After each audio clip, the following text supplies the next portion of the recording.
طيب، بسم الله الرحمن الرحيم. الحمد لله رب العالمين، وأصلي وأسلم على نبينا محمد وعلى آله وصحبه أجمعين. وصلنا إلى أي حديث؟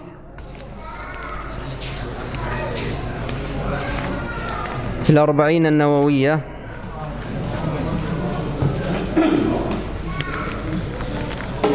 إلى أي حديث؟ كم؟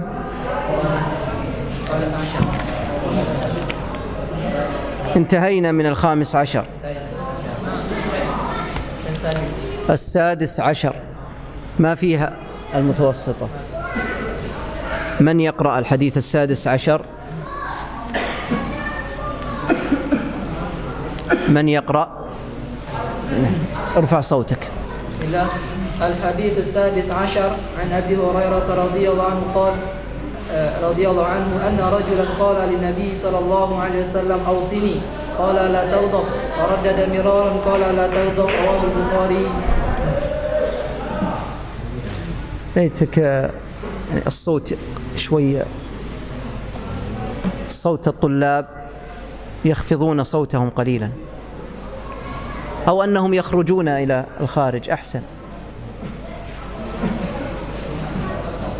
لماذا لا يخرجون؟ ها؟ يأكلون في الخارج؟ أيوة. طيب، بسم الله الرحمن الرحيم. قال رحمه الله: الحديث السادس عشر عن أبي هريرة رضي الله عنه أن رجلا قال للنبي صلى الله عليه وسلم: أوصني.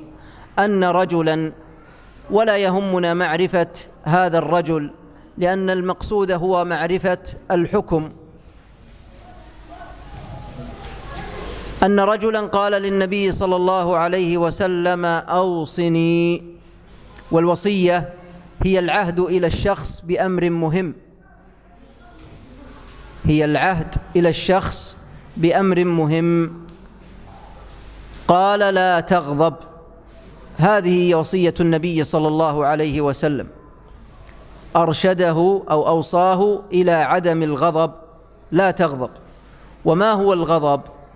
الغضب بينه النبي صلى الله عليه وسلم في حديث آخر أنه جمرة يلقيها الشيطان في قلب ابن آدم، فيحمر وجهه وتنتفخ أوداجه ويقف شعره.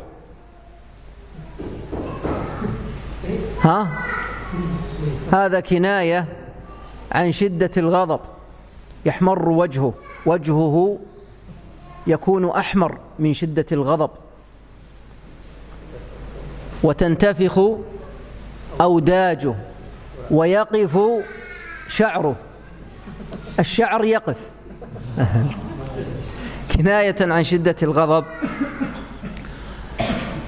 وقول النبي صلى الله عليه وسلم هنا: لا تغضب.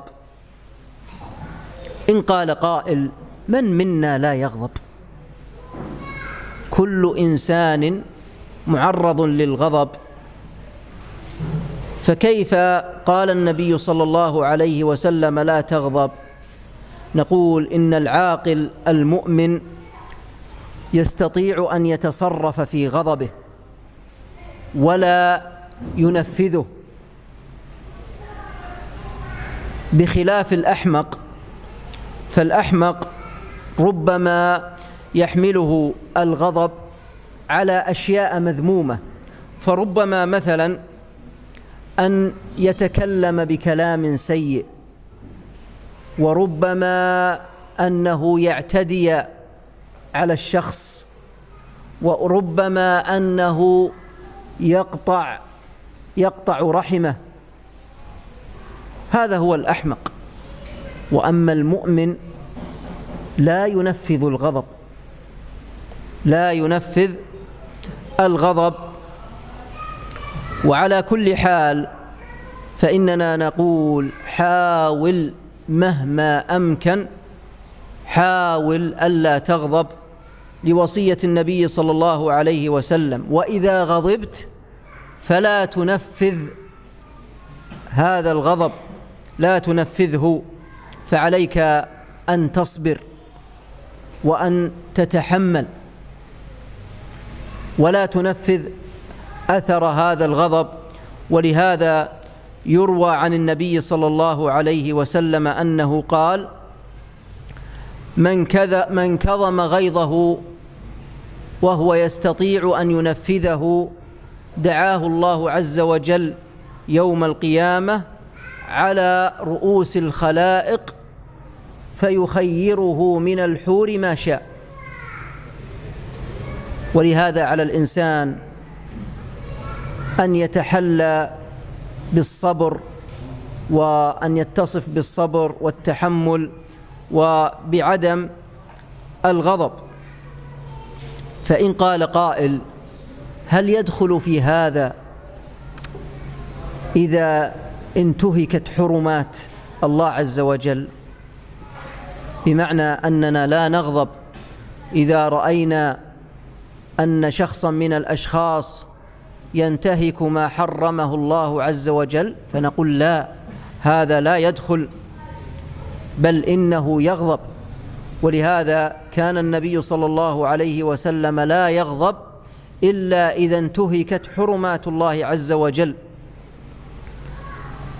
فحينئذ يكون في هذه الحال يغضب لأجل أن ينتصر للحق. إذن عرفنا معنى لا تغضب هنا، لا تغضب عرفنا معناها، يعني حاول أولا ألا تغضب، وإذا غضبت فلا تنفذ هذا الغضب، بل عليك أن تصبر وأن تتحمل. قال: فردد مرارا. كرر عندي فردد، عندكم كرر؟ نعم، فكرر مرارا. كيف كرر مرارا؟ كأن هذا الرجل استقل هذه الوصية ورأى أنها قليلة من النبي صلى الله عليه وسلم، ولهذا كرر، قال: يا رسول الله أوصني.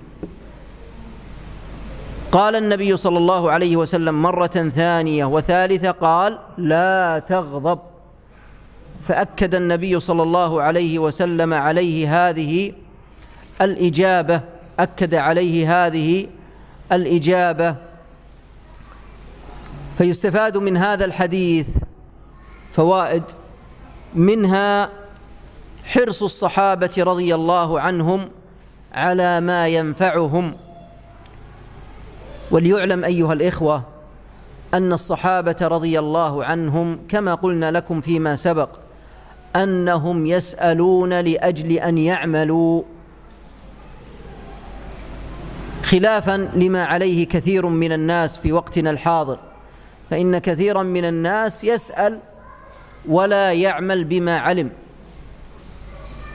فيكون ما علمه حجة عليه يوم القيامة. ومن فوائد هذا الحديث أن المخاطب يخاطب بما تقتضيه حاله، بمعنى أن الرجل إذا سأل فإنه يجاب بما يستفيده، وبهذا يزول الإشكال الذي يستشكله كثير من الناس، فيقول: لماذا لم يوصه النبي صلى الله عليه وسلم بأن يتقي الله تعالى؟ لماذا أوصاه بهذه الوصية وهي قوله لا تغضب؟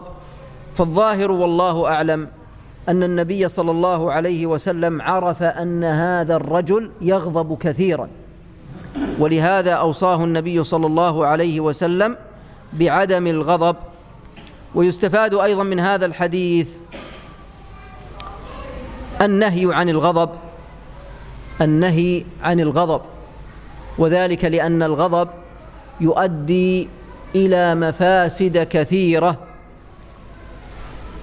فكم من إنسان عندما غضب اعتدى على من أمامه، وربما أنه يؤذيه بجرح أو بقتل أو ما أشبه ذلك، نسأل الله السلامة والعافية. وكم من إنسان عندما غضب في بيته تسرع وطلق زوجته. ولهذا فإننا نقول أن نستفيد النهي عن الغضب. فإن قال قائل: إذا غضب الإنسان فما هو الدواء؟ ما هو العلاج؟ ما هو علاج الغضب؟ فالجواب بينه النبي صلى الله عليه وسلم في أحاديث أخرى. والدواء أيها الإخوة ينقسم إلى قسمين: دواء لفظي ودواء حسي، يعني فعلي. فالدواء اللفظي بأن يقول الإنسان: أعوذ بالله من الشيطان الرجيم، أعوذ بالله من الشيطان الرجيم. فالنبي صلى الله عليه وسلم رأى رجلا غضب غضبا شديدا فقال: إني أعلم كلمة لو قالها لذهب عنه ما يجد. إني أعلم كلمة لو قالها لذهب عنه ما يجد. لو قال: أعوذ بالله من الشيطان الرجيم، لو قال: أعوذ بالله من الشيطان الرجيم. إذن هذا هو الدواء اللفظي، هذا هو الدواء اللفظي، أن يقول: أعوذ بالله من الشيطان الرجيم. وأما بالنسبة للدواء الحسي وهو الدواء الفعلي، أنه إذا كان قائما فإنه يجلس، وإذا كان جالسا فإنه يضطجع. لماذا؟ لأنه إذا تغير حاله، إذا تغير ظاهره، فإن هذا يؤدي إلى تغير الباطن. الإنسان إذا غير ظاهره فإن هذا يؤدي إلى تغير الباطن. فإذا كان قائم جلس، كان جالس اضطجع، لأن هذا يغير ما بداخله. كذلك من الأدوية في ذلك أنه إذا غضب مثلا وهو في بيته أن يخرج من بيته لأجل ألا ينفذ غضبه. إذن قلنا قبل قليل أنه إذا كان قائما فإنه يجلس، إذا كان جالسا فإنه يضطجع. أيضا إذا لم يفد هذا، قائما جلس، كان جالسا اضطجع، لم يفد، فإنه يقوم ويتوضأ، لأن انشغاله بالوضوء، كونه ينشغل بالوضوء، فإن هذا ينسيه الغضب. وأيضا الماء البارد وهو يتوضأ يطفئ حرارة الغضب. وكما قلنا لكم أيضا من الأدوية أن يخرج من بيته، يخرج من البيت إذا كان الغضب في البيت. إذا كان في مكان معين يغادر هذا المكان لأجل ألا ينفذ الغضب. وربما أنه يوجد أدوية أخرى، فالمهم أن هذا دواء فعلي يؤديه الإنسان. نعم. الحديث السابع عشر عن أبي يعلى شداد بن أوس رضي الله عنه عن رسول الله صلى الله عليه وسلم قال: إن الله كتب الإحسان على كل شيء، فإذا قتلتم فأحسنوا القتلة، وإذا ذبحتم فأحسنوا الذبح، وليحد أحدكم شفرته وليرح ذبيحته. رواه مسلم.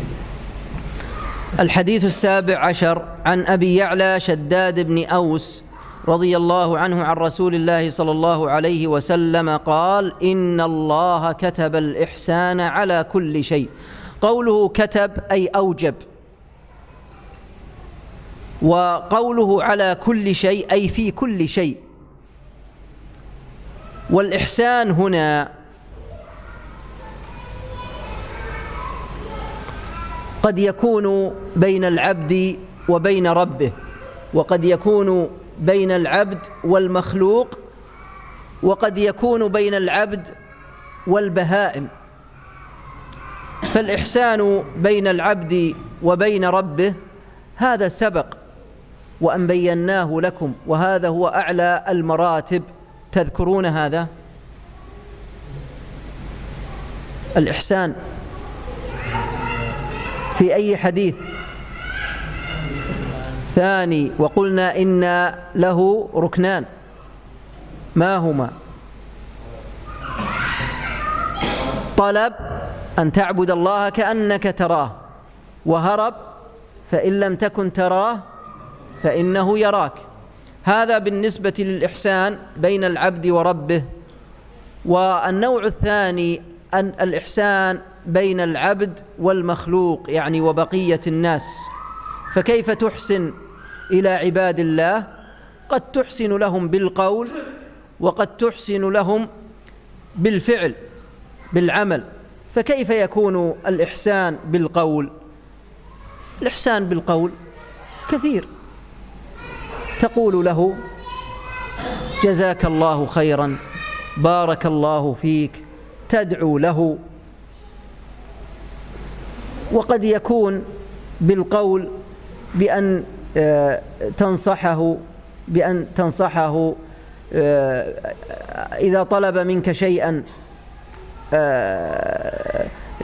إذا طلب منك نصيحة، طلب منك مثلا أن تشرح له وأن تبين له شيئا معينا، أن تبينه وأن توضحه. المهم أن الإحسان بالقول له أمثلة كثيرة. كذلك أيضا الإحسان بالعمل، بالفعل. كيف ذلك؟ إيش؟ التبسم. أحسنت، التبسم هذا إحسان بالعمل. كذلك إذا طلب منك أن تعينه على شيء معين، تحمل معه شيء، هذا إحسان عن طريق العمل. كذلك إذا وجدت في الطريق شيئا يؤذي الناس فإنك تحسن إليهم عن طريق إبعاده عنهم، وهكذا. كذلك أيضا يكون الإحسان للبهائم، وذلك بإطعامها وعدم أذيتها وما أشبه ذلك. قال: إن الله كتب الإحسان على كل شيء، فإذا قتلتم فأحسنوا القتلة، وإذا ذبحتم فأحسنوا الذبحة. وهذا واضح. وليحد أحدكم شفرته، إذا أراد أن يذبح فليحد الشفرة، وهي السكين. الشفرة هي السكين. وليرح ذبيحته، وإراحة الذبيحة بأن يمر عليها السكين بقوة وبسرعة، هذه هي إراحة الذبيحة. وسيأتي في الفوائد إن شاء الله طريقة إراحتها بتفصيل أكثر. فيستفاد من هذا رحمة الله تعالى بعباده، لأنه كتب الإحسان على كل شيء. والنبي صلى الله عليه وسلم ذكر أمثلة في الحديث، وإلا فإن الإحسان يكون في كل شيء. ومن فوائد هذا الحديث وجوب إحسان القتل، لقوله هنا: فإذا قتلتم فأحسنوا القتلة. فإن قال قائل: كيف يكون إحسان القتل؟ فالجواب أن إحسان القتل يكون باتباع الشرع. فمثلا قتل الزاني كيف نحسن قتله؟ عن طريق الرجم. لا يقل أحد من الناس إن الإحسان هنا بأن نرميه بالبندقية أو بالسكين، لا، الإحسان هو ما أتى به الشرع فنرجمه بالحجارة حتى يموت. إحسان القتل بالقصاص كيف يكون؟ نقول بأن يفعل بالجاني كما فعل، كما أخبر النبي صلى الله عليه وسلم في قصة اليهودي الذي رض رأس الجارية بين حجرين، فأمر به النبي صلى الله عليه وسلم بأن يرض رأسه بين حجرين، بأن يفعل بالجاني كما فعل.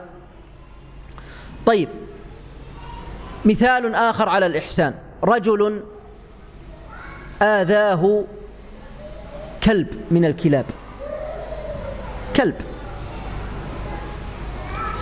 دافعه وحاول أن يبعده، يؤذيه، دائما يأتي عند بيته ويؤذيه، حاول إبعاده وحاول أن يرتاح منه بأي طريقة ولكنه عجز، وليس له صاحب، وليس له يعني عجز أن يبعده عنه، فماذا يفعل؟ نقول في هذه الحال يقتله. وكيف يقتله؟ بأسهل طريقة. وما هي أسهل طريقة؟ يبحث عن أسهل طريقة فيقتله. هذا هو الإحسان. وكيف يقتل؟ ممكن بالبندقية، ممكن عن طريق وضع السم له يأكل لحما مسموما، المهم بأن يقتله بأي طريقة سهلة. ويستفاد من هذا الحديث وجوب إحسان الذبح، لأنه قال هنا فأحسنوا الذبحة، وإحسان الذبح يكون على الطريقة المشروعة، على الطريقة المشروعة. وكيف يكون هذا؟ نقول الإحسان بالذبح له شروط، له شروط. من شروط الذبح أن يكون الذابح مسلما أو كتابيا، أن يكون الذابح مسلما أو كتابيا. أما المسلم فهذا معروف، وأما الكتابي ما الدليل على جواز أكل ذبيحة الكتابي؟ والكتابي هو اليهودي أو النصراني. الدليل على ذلك قوله تعالى: وطعام الذين أوتوا الكتاب حل لكم، فطعامهم حل لنا. ولهذا قال ابن عباس رضي الله عنه: طعامهم ما ذبحوه، فإننا نأكله ولا نسأل، نأكله ولا نسأل. من الشروط كذلك أن تكون الآلة التي يذبح بها مما يباح الذبح فيها، أن تكون الآلة مما يباح الذبح فيها، كالسكين مثلا، السكين يباح الذبح فيها، فإن كانت لا يباح الذبح فيها فلا يجوز. ولهذا قال النبي صلى الله عليه وسلم: ما أنهر الدم وذكر اسم الله عليه فكل، ليس السن والظفر، فأما السن فعظم، وأما الظفر فمدى الحبشة. السن لا يذبح به، كذلك الظفر لا يذبح به ولا يجوز. إذن لا بد أن تكون الآلة مما يباح الذبح فيها كما قلنا لكم، مثل ماذا؟ السكين أو أي شيء حاد مثلا. من شروط الذبح أيضا أن ينهر الدم، أن ينهر الدم، وذلك بقطع الحلقوم والودجين، هذا هو من شروط الذبح. والدليل على هذا ما ذكرناه قبل قليل، قول النبي صلى الله عليه وسلم: ما أنهر الدم، ما أنهر الدم وذكر اسم الله عليه فكل، ليس السن والظفر. إذن لا بد أن ينهر الدم. أيضا من الشروط أن يذكر اسم الله تعالى عند الذبح، وذلك لقول النبي صلى الله عليه وسلم، بل لقول الله تعالى: ولا تأكلوا مما لم يذكر اسم الله عليه، ولقول النبي صلى الله عليه وسلم: ما أنهر الدم وذكر اسم الله عليه فكل. إذن هذا كم شرط من شروط الذبح؟ 4. يستفاد أيضا من هذا الحديث وجوب حد الشفرة، والشفرة هي السكين، وذلك لأنه أسهل لذبح الذبيحة. ومن الفوائد أيضا وجوب إراحة الذبيحة، وذلك بأن يمر السكين بسرعة فلا يبقى بهذا الشكل، يعني ماذا تسمونه بالإندونيسي؟ فيؤذي البهيمة ولا يعرف الذبح، ما أدري ماذا تسمونها. فالمهم أنه من فوائد هذا الحديث وجوب إراحة الذبيحة، لأنه قال هنا: وليرح ذبيحته، فيذبحها بسرعة. ثم إذا ذبحها أيها الإخوة ماذا يفعل بالبهيمة؟ يتركها. بعض الناس يمسكها وهذا خطأ، يطلقها، لأن كونها تسمون إيش هذا؟ تتحرك بقوة، هذا يساعد على إخراج الدم المسفوح، يساعد على إخراج الدم المسفوح، يعني يساعد على إفراغ الدم، تفرغ البهيمة الدم. لكن يضع الرجل رجله على عنقها، على صفحة العنق فقط، وإلا فإن قوائمها تترك لأجل أن تتحرك ويخرج الدم وتفرغه. نعم. نأخذ الحديث الذي يليها ونتوقف. ما رأيكم؟ سؤال. نأخذ الأسئلة يلا، عشان هذول عندهم مسابقة. نأخذ الأسئلة. نحن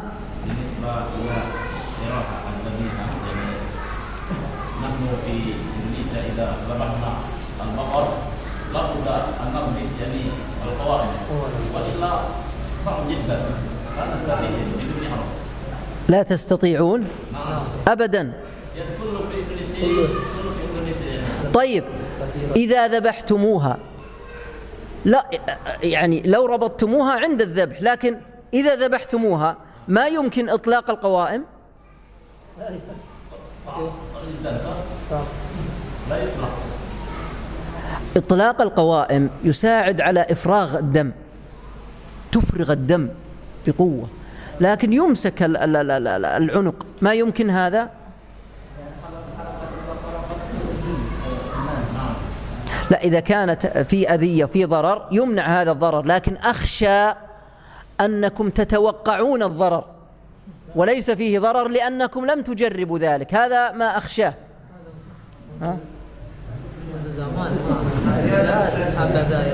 منذ زمان عاد ربما، لأن البقر خطير جدا، ليس البقر مثل البقر في عموما أنتم ربما لو جربتم هذا مرة ونظرتم،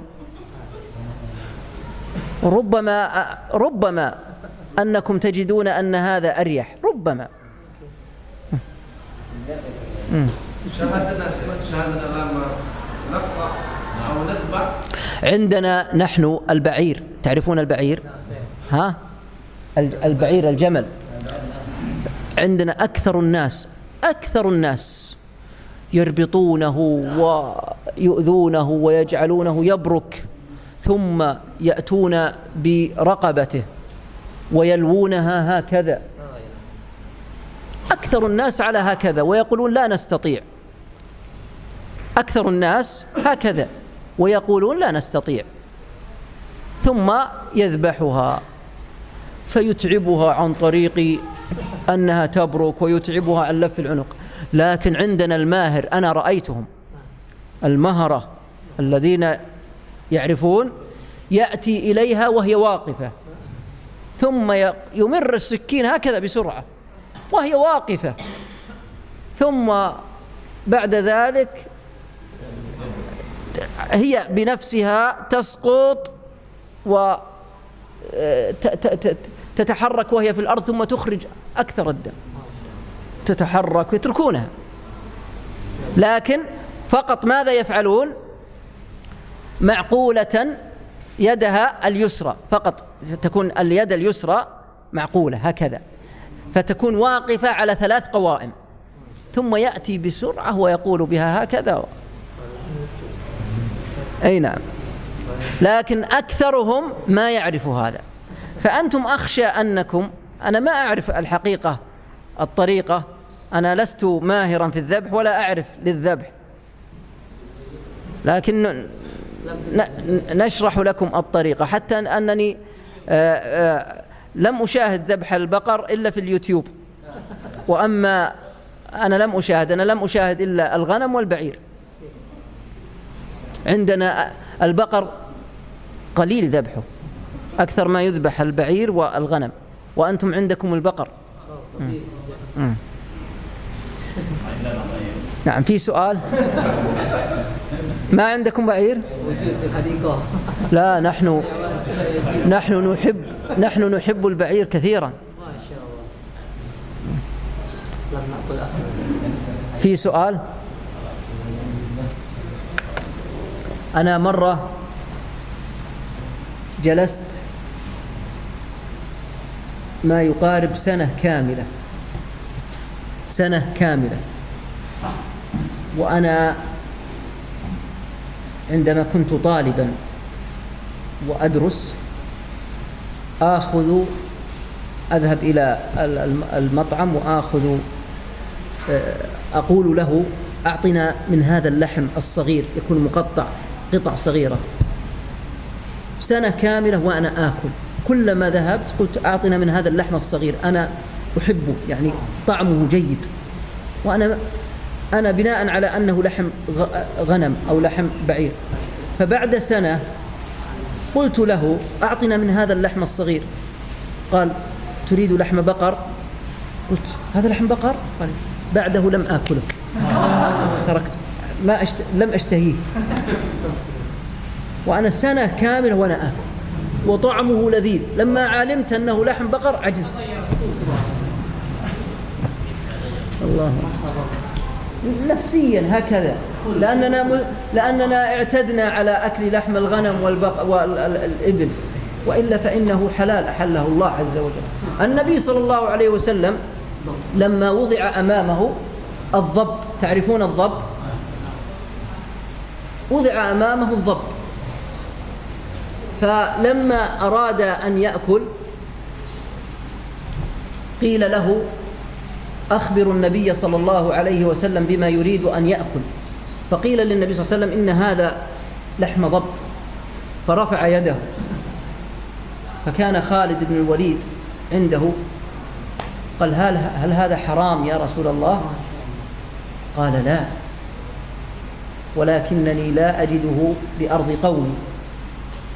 فنفس النبي صلى الله عليه وسلم لم تشتهي. فخالد بن الوليد لما قال هل هو حرام؟ قال لا. فخالد بن الوليد أكله رضي الله عنه لما علم أنه حلال. الله أعلم.